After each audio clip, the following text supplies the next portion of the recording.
हम तुम्हें 2 मास की अवधि देते हैं। याद रखो, यह 2 मास के अंदर तुमने मुझे अपना पति स्वीकार नहीं किया तो हमारे राक्षस तुम्हारे शरीर के टुकड़े टुकड़े कर डालेंगे।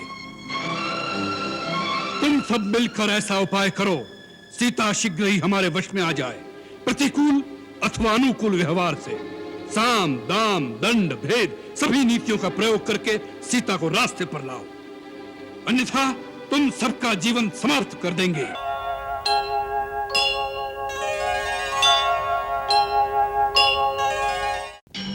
त्रिजटा, मेरी मशाल भी जला दो। सबकी मशालें जल गई? हाँ, जल गई।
हे सर्वांग सुंदरी, हमें देखकर तुम भयभीत क्यों होती हो?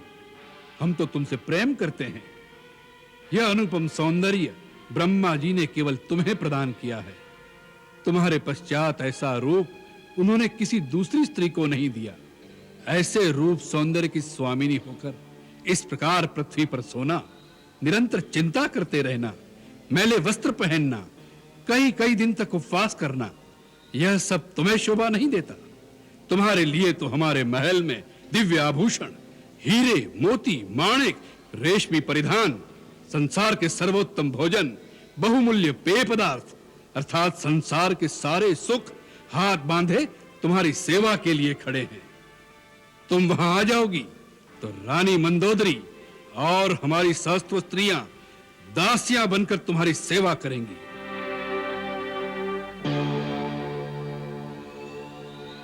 तीनों लोकों में ऐसा सुख किसी स्त्री के भाग्य में नहीं होगा।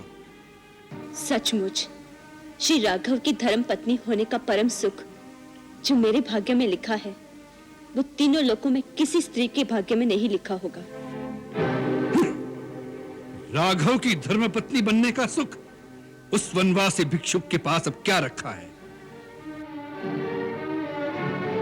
अब उसके सपने देखना छोड़ दे मूर्ख स्त्री। पहले तो उसे यह भी पता नहीं चलेगा कि तुम कहां हो, और यह पता लग भी गया तो लंका में कोई मानव प्रवेश नहीं कर सकता।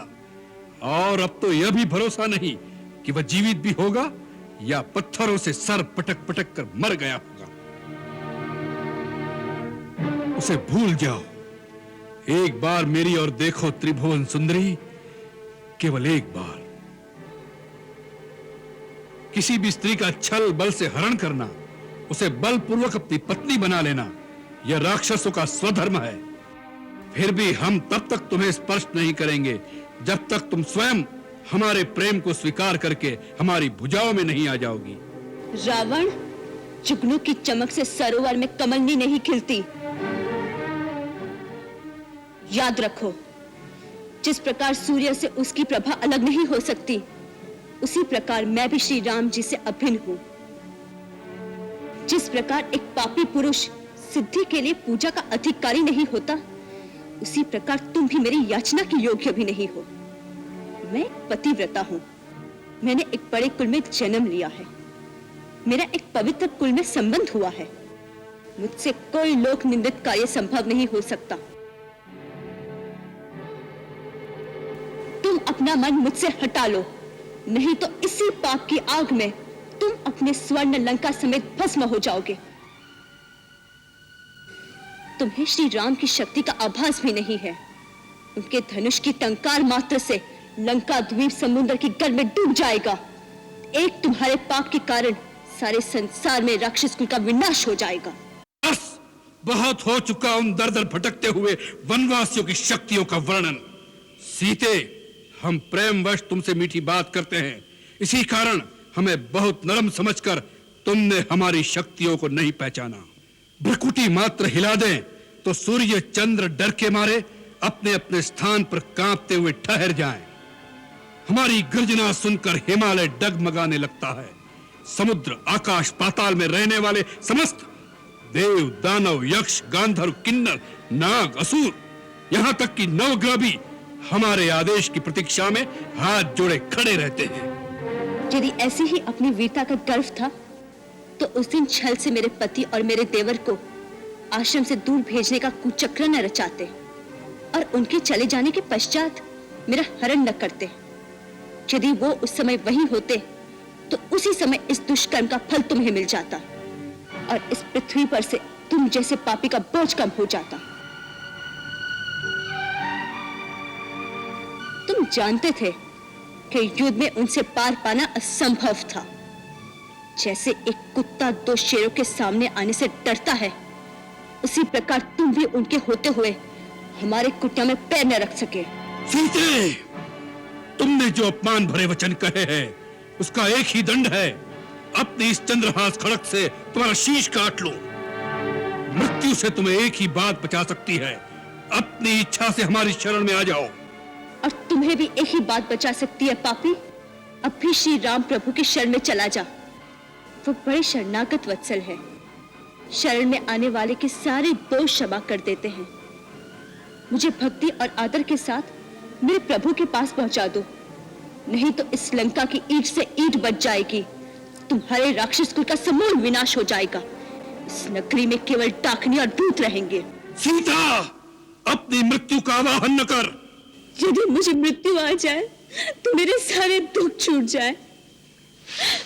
हे चंद्रहास खड़क, यदि तुम भगवान शिव का वरदान हो तो तुम्हें उन्हीं भगवान की सौगंध है कि इस पापे से मेरी रक्षा करो। मेरा शीश काटकर मेरा पतिव्रत धर्म बचाओ, जिससे भगवान शंकर को भी पता चले कि ऐसे किसी कुपात्र श्वान की भांति कामी और पापी पुरुष को शक्तियां देने का परिणाम क्या होता है। अच्छी बात है, तो लो। नाथ, आप जैसे महान योद्धा, तीनों लोकों के स्वामी और ऐसे शक्तिमान राजा का एक निस्सहाय और अबला स्त्री पर अस्त्र उठाना शोभा नहीं देता। आप तो समस्त वेदों के ज्ञाता और परम ज्ञानी हैं। आप जानते हैं कि नीति भी स्त्री हत्या को अधर्म मानती है। यदि इसने किसी आवेश में आकर आपसे कुछ अपशब्द कहे हैं तो आप उसे क्षमा कर दीजिए, क्योंकि इसी में आपका गौरव है। और फिर इस समय वो आपकी अतिथि हैं। उस रीति से भी आपको उसे इतना कठोर दंड नहीं देना चाहिए। अच्छी बात है, हम तुम्हें 2 मास की अवधि देते हैं। याद रखो, यह 2 मास के अंदर तुमने मुझे अपना पति स्वीकार नहीं किया तो हमारे राक्षस तुम्हारे शरीर के टुकड़े टुकड़े कर डालेंगे। तुम सब मिलकर ऐसा उपाय करो, सीता शीघ्र ही हमारे वश में आ जाए। प्रतिकूल अथवा अनुकूल व्यवहार से साम, दाम, दंड, भेद सभी नीतियों का प्रयोग करके सीता को रास्ते पर लाओ, अन्यथा तुम सबका जीवन समाप्त कर देंगे।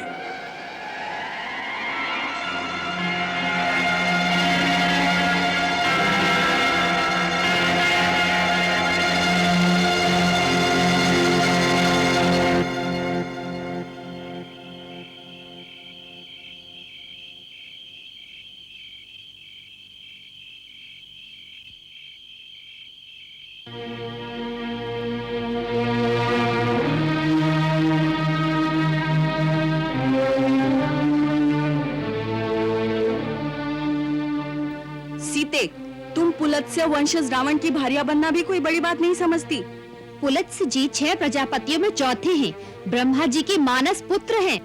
पुलत्स्य के मानस पुत्र महर्षि विश्रवा वो भी प्रजापतियों के समान हैं। महाराज रावण उन्हीं के पुत्र हैं। तुम्हें राक्षस राज रावण की भार्या बन जाना चाहिए। जिन्होंने अपने पराक्रम से नाग गंधर्व दानवों को संग्राम में बार बार नीचा दिखाया, उनके अनुनय पर तुम उनकी भार्या बनना नहीं चाहती। विशालाक्षी, जिनका भय मानकर सूर्य तपना छोड़ देता है, वायु बंद हो जाती है, वृक्ष फूल बरसाने लगते हैं, पर्वतों से जल चूने लगता है, मेघ जिनकी इच्छा पर ही जल बरसाते हैं, उन राज राजेश्वर की भार्या बनने का विचार क्यों नहीं करती? मेरी बात मान लो, नहीं तो तुम जीवित नहीं रह सकोगी। तुम सब मिलकर लोक विरुद्ध बातें कर रहे हो। ये मेरे हृदय में तनिक नहीं ठहरता। तुम सब मिलकर मुझे खा जाओ, फिर भी मैं तुम्हारी बातों में नहीं आऊंगी। जो मेरे पति है वो दीन है अथवा राज्यहीन है, वो मेरे लिए पूजनीय है। मेरा अनुराग सदा उन्हीं के साथ रहेगा। ये राक्षस राज रावण को पति रूप में पाने योग्य है ही नहीं। सीता, तुम महामूर्ख हो। हमने दयावश तुम्हारी अनुचित बातें सह ली। समुद्र के इस पार कोई नहीं आ सकता। तुम रावण के घर में कैद हो। हम तुम्हारी चौकसी कर रही हैं। तुम्हारा भला इसी में है, हमारी बात मान लो। बेमतलब वाद विवाद से क्या लाभ? इसे काट कूट कर आपस में बराबर बांट लो। मुझे छेदो, मुझे काटो, मुझे आग में जला दो। रावण तो क्या, मैं उसकी छाया को भी छू नहीं सकती। सीते, हम सब राक्षसनियां मिलकर तुझे खा जाएंगी। मुझे मारना ही है तो इतनी कृपा करो कि मुझे जल्द से जल्द मार डालो। अब ये दुख मुझे सहन नहीं होता। मैं आप लोगों के पांव पड़ती हूँ। हमारे पांव क्यों पड़ती है दुर्भागिनी? महाराज रावण के पांव पकड़ तो तेरा उद्धार हो जाएगा। हटो, तुम लोग इस प्रकार इस बेचारी को क्यों सता रही हो? हम लंकेश्वर की दासियां हैं, उनकी आज्ञा का पालन कर रही हैं। हमें डर किसका? उस महाकाल का जो इस समय अपना भयानक मुख खोले लंका और वंश के समस्त राक्षसों को अपना आहार बनाने के लिए आगे बढ़ता चला आ रहा है। कल रात स्वप्न में मैंने प्रत्यक्ष देखा कि लंका के विनाश का समय अब निकट आ गया है, और ये भी देखा कि स्वर्ण नगरी का विध्वंस कैसे होगा। वही बचेगा जो सीता की शरण में होगा। श्री राम के बाण केवल उन्हें ही जीवित छोड़ेंगे जिन्हें सीता अपने चरणों की छाया में ले लेंगी। मेरा स्वप्न घोर समय का स्वप्न है, अवश्य सच होगा। ऐसा क्या सपना देखा तुमने त्रिजटा? आज मैंने स्वप्न में देखा श्री रामचंद्र आकाश में चलने वाली हाथीदान की पालकी में, जिसमें 1000 घोड़े जुटे हुए हैं, श्वेत वस्त्र धारण करके लक्ष्मण सहित आए हैं। फिर मैंने देखा श्री राम लक्ष्मण और सीता जी के सहित सूर्य के समान दैदीप्यमान पुष्पक विमान पर चढ़कर उत्तर दिशा की ओर चले गए हैं। रावण मुंह मुंडाए, तेल में भीगे हुए, लाल कपड़े पहनकर, तेल पीते हुए गधे पर सवार होकर दक्षिण दिशा की ओर जा रहे हैं। फिर मैंने देखा अपना सर नीचा किए गधे से गिर पड़े। इसी समय लाल कपड़े पहने हुए एक काली स्त्री कीश में लथपथ उनका गला बांधकर दक्षिण दिशा की ओर खींचे लिए जा रही है। यही दशा महाबली कुंभकर्ण और रावण के सब पुत्रों की देखी। केवल विभीषण को ही सफेद छत्र में देखा। इस रमणीय लंका नगरी के बाहरी और भीतरी दरवाजे टूट गए हैं। हाथी, रथ, घोड़े आदि समुद्र में डूब गए हैं। राख से लथपथ लंका में रमणीय राक्षसनियां पागलों की भांति विलाप कर रही हैं।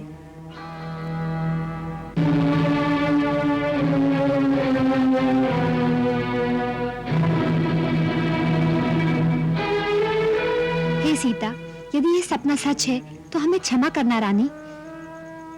हमारा दोष नहीं, हम तो अपने स्वामी की आज्ञा का पालन कर रही हैं। हम पर क्रोध न करना देवी। नहीं, मुझे आप पर क्रोध नहीं आता। तुम सब अब जाओ, इसे सताना छोड़ दो। अच्छा।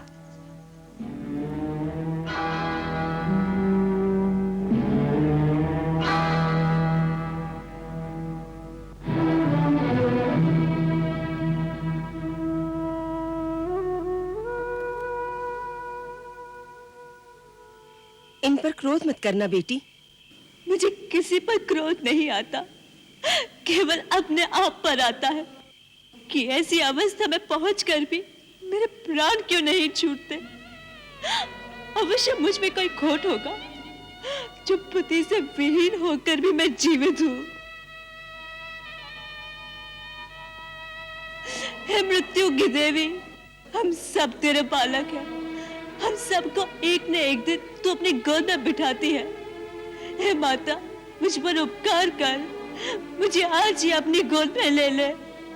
मेरा जीना असहाय हो गया है, मुझे संताप से मुक्ति दिला दे।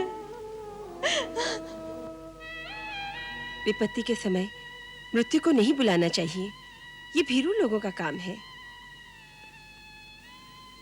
मृत्यु तो माँ होती है, उसकी गोद में अवश्य शांति मिलेगी।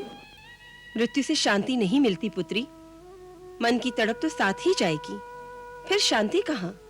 अगर सच्ची शांति चाहती हो तो भगवान शंकर की शरण में जाओ, उनसे प्रार्थना करो। वो दुख नहीं मिटाएंगे, दुख के कारण को ही मिटा देंगे, जिससे दुख ही उत्पन्न न हो। भोलेनाथ से प्रार्थना करो, स्वयं तुम्हारे राम यहाँ आ जाएंगे। कैसे आएंगे वो माता? कौन उन्हें बताएगा कि मैं कहाँ हूँ? मुझे निश्चय है कि यदि उन्हें पता चल गया होता कि मैं यहाँ हूँ, तो अब तक तो लंका की ईंट से ईंट बजा देते। उनके पराक्रम के सामने तीनों लोकों में कोई नहीं ठहरता। लेकिन उन्हें कौन बताएगा?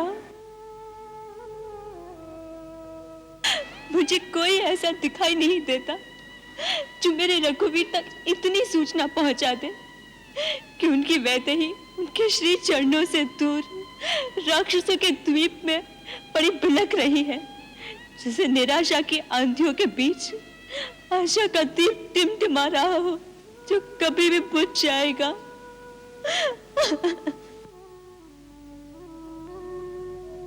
इसे बुझने मत दे बेटी। विपत्ति के समय ही भगवान पर विश्वास की परीक्षा होती है। भोलेनाथ का कोई भरोसा नहीं, किसी भी क्षण अचानक जीवन की धारा निराशा से आशा की ओर मुड़ सकती है। कौन जाने उन्हें पता लग गया हो और श्री राम का संदेशा लेकर कोई आ ही रहा हो तुम्हारे पास। माता, ऐसे सुखद सपने से आंसू तो नहीं थमते। आंसू बहने दे, परंतु ये भी विश्वास रख कि सपने सच होते देर नहीं लगती। अब थोड़ा आराम कर, आज डरकर राक्षसनियां दूर चली गई हैं। थोड़ा चैन से सो ले, मैं प्रातःकाल अवश्य आऊंगी।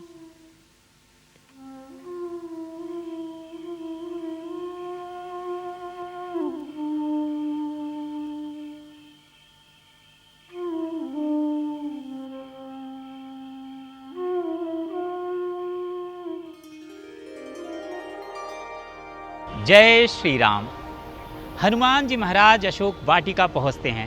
पेड़ की वोट से वो देखते हैं एक दुखियारी नारी वृक्ष के नीचे गुमसुम बैठी है, अपलक प्रतीक्षा में। वे समझ जाते हैं यही सीता मैया हैं। हनुमान जी महाराज लघु रूप धारण कर उसी वृक्ष पर छिप जाते हैं।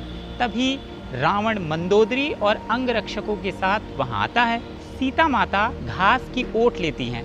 रावण उन्हें मनाने का अंतिम प्रयास करता है, परंतु सीता मैया अपने पति व्रत पर अडिग रहती हैं। क्रोधित रावण चंद्रहास तलवार उठाता है, किंतु मंदोदरी उसका हाथ पकड़कर रोक लेती हैं। रावण 2 मास की मोहलत देकर चला जाता है।